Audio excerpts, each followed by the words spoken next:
Hi and welcome. I'm Gale Thompson from the Darby Creek Diaries. A few of us decided to do a Halloween blog hop, and what would be more fitting than Friday the 13th? I've posted the links below, and I hope you'll hop along with us. You'll have a great time. Today I'm going to use the Waffle Flower gift bag die. Lots of you probably already have it because it's been out a while, but I want to show you some more uses with my wand.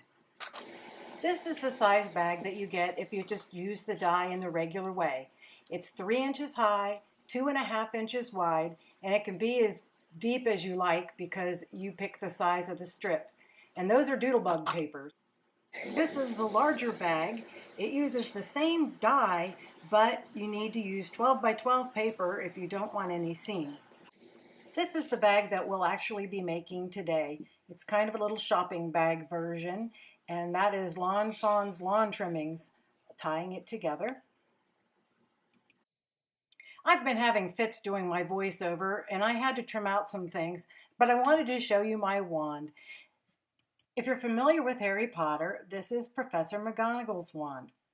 I would use it for chores, but never for crafting, because I actually enjoy the process of that. Here are the Doodlebug designs that I used for the bags. I love their papers. I love doing the 6x6 because it has a smaller pattern, which is better with cards. And here are the Carta papers that I used.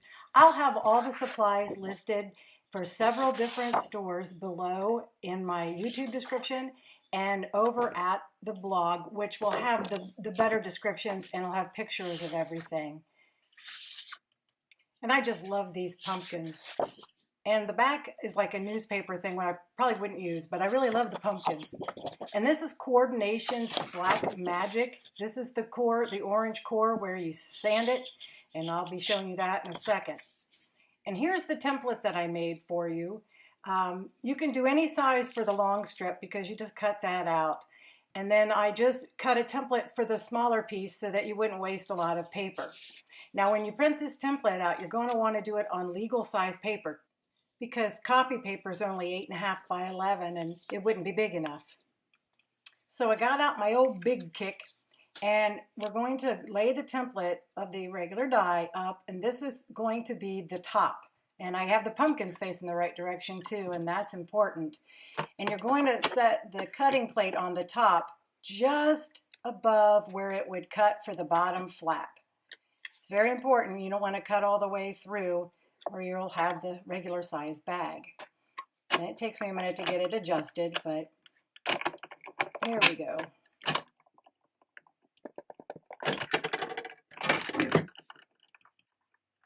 Now my machine's not to be confused with the big kick or the side kick. This is the original big kick.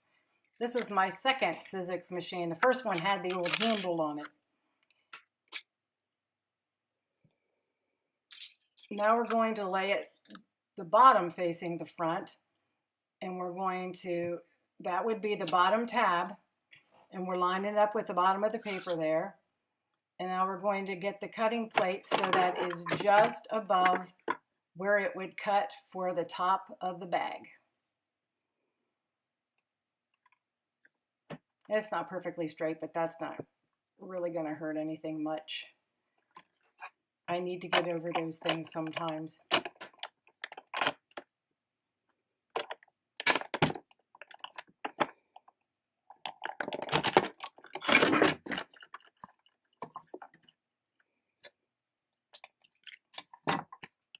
Now I'm just going to peel the micropore tape off, and there is your long bag.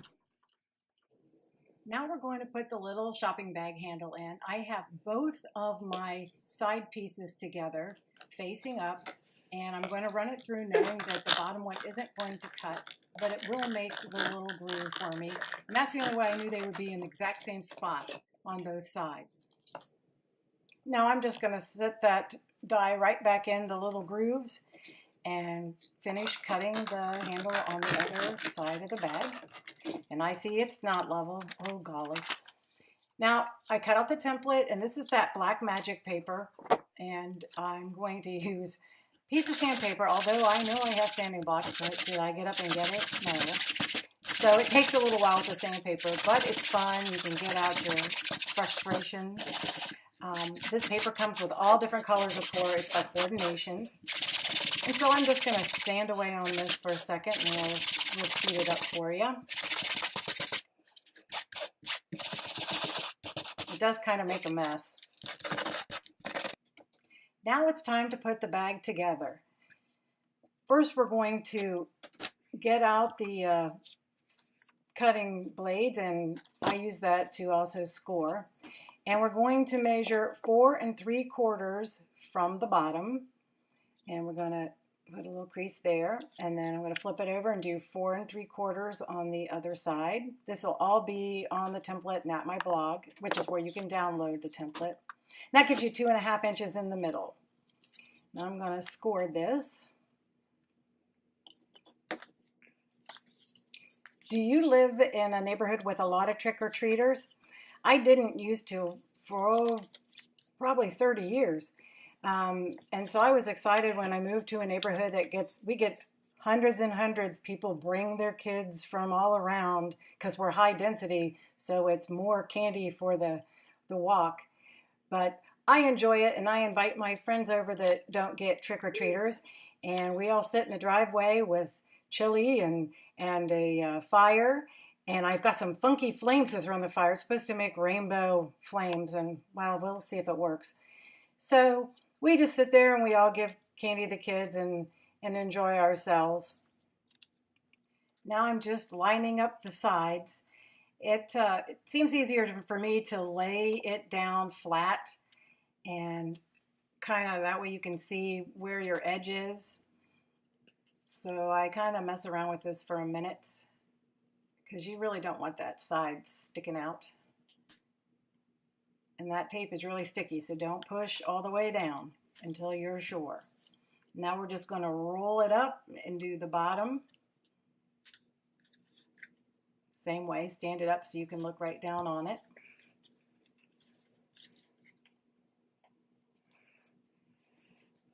And now we'll get the final side and we'll have our bag.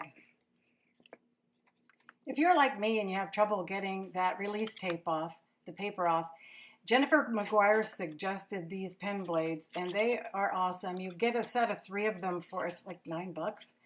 And of course she could sell, you know, embroidered heat gun case kits, and we would all run out and buy them. She is awesome though. I love watching her. I never miss a video.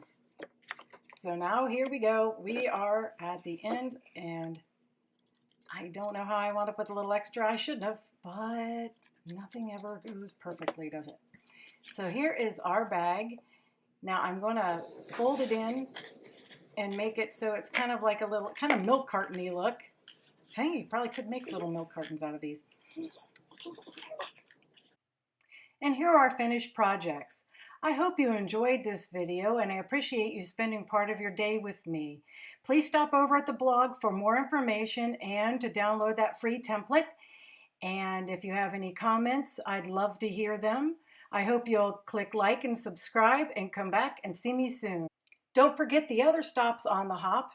And at the end, I have some videos that you may find helpful. Bye-bye.